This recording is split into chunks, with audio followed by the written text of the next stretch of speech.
Well, despite the Fed's best efforts, the labor market remains tight. As jobs data came in below expectations, the US still added more than 200,000 jobs in June, as sectors like leisure and hospitality maintain high demand for workers.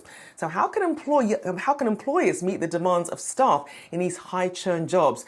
Joining us now is Rachel Romer, Guild CEO and founder. Good to have you on the show, Rachel. So I want to get your reaction to these numbers because you work with a lot of big brands, including Walmart, Target, Chipotle, Hilton. When they see this data, and especially that wage growth, what's the reaction there? I think that wage growth shows that employees continue to have a lot of influence in this market. The headlines can often cover right now what everyone's concerned about from the Fed and interest rates. But when you zoom out a bit, we are still at a 60-year low in terms of our unemployment rate at the 3.6. And so employees still have a lot of influence in this labor market. And that means employers need to listen to what those employees are asking for. So then when you look at the most in-demand skills at the moment, what are they and sort of what industries are they spread between? I think it's a confusing time for employers when they're thinking about skills. I think at the upper echelons of most corporate headquarters, there's a lot of conversation about AI and the technology skills needed to deliver those. But then in the day-to-day work, everyone is still required to do the jobs that might eventually be touched by AI. What that ultimately means is that the only skill that is future-proof is the skill of learning. And that's a complicated one and one that employers haven't spent a lot of time investing in. And so we find that the most innovative companies and their executive teams are turning their attention to thinking about building cultures of learning and cultures of opportunity. And so then in terms of the pipeline of skills growth and trying to match the skills to what employees actually want to do, how much of a mismatch is there between the C-suite and what workers are actually looking for? Yeah, that's a great question. I think that the AI movement is going to only broaden that because what we know is that the top thing that the frontline American workforce, the 100 million group, the 2/3 of our workers in the US, what they're looking for is career mobility. And so they want to gain the skills and capabilities that give them a chance to move up in their companies. I think the most innovative companies like Target, like Walmart, like Chipotle, like Hilton are really thinking about how do we give our employees pathways upward in the company and meet that career mobility demand. But we also know that AI is risking really hollowing out a lot of those classic middle class jobs. And so it's going to be imperative that companies find ways to give their employees a clear sense of the pathway upward in the company. And obviously, when we talk about AI and how much of a game changer it's continuing to be, what sort of skills are some of these employers offering? And what are sort of the costs that come with that on top of wage costs?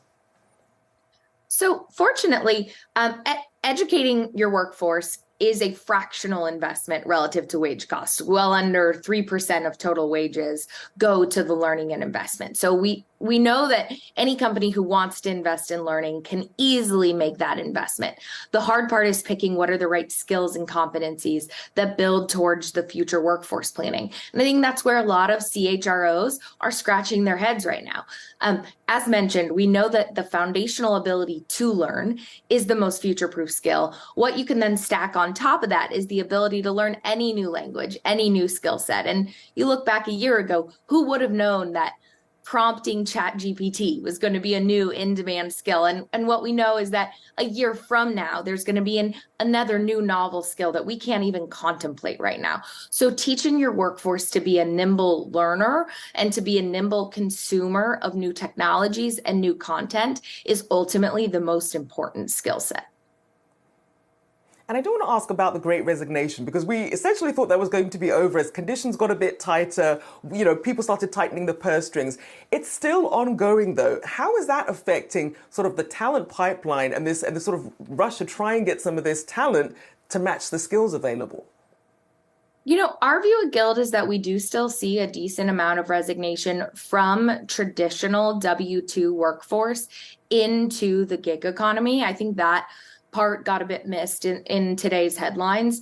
And so I think it's incumbent on larger businesses, those that have W-2 workforces, to think about their competitive advantage vis-a-vis the freedom or flexibility that comes with gig economy. And so large companies are really thinking about what can we provide in terms of benefits that are differentiated, what can we provide in terms of security that is more stable than gig economy, and then what can we provide in terms of pathways? What can we show the employee about how they can grow and develop, whereas gig economy doesn't have those three value propositions. So I think the data today shows that companies that want to have a strong W-2 workforce need to continue investing in those core security pathway-oriented jobs.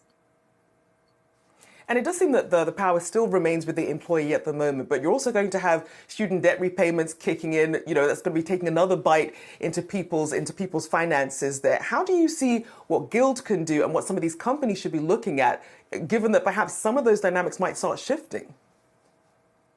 I'm glad you asked. We think a tsunami wave is headed towards the U.S. economy as those loan payments kick in that have been on pause for 3+ years at this point. I think it'll do two things. One, I think we will see folks picking up more hours, spending more time or seeking overtime shifts, and returning to more stable workforces. I think the employers that want to win the war for talent will also think about how to help solve that student debt challenge for their workforce. That's part of why Guild is partnering with Candidly, a student loan reimbursement and optimization company and platform that can help companies across the board provide loan repackaging and loan repayment solutions for their workforce. And I think you'll see those type of solutions surge for companies that want to both attract the best talent and help that talent solve this looming crisis that I think is headed towards us this fall. And as you said, a tsunami to keep an eye on there.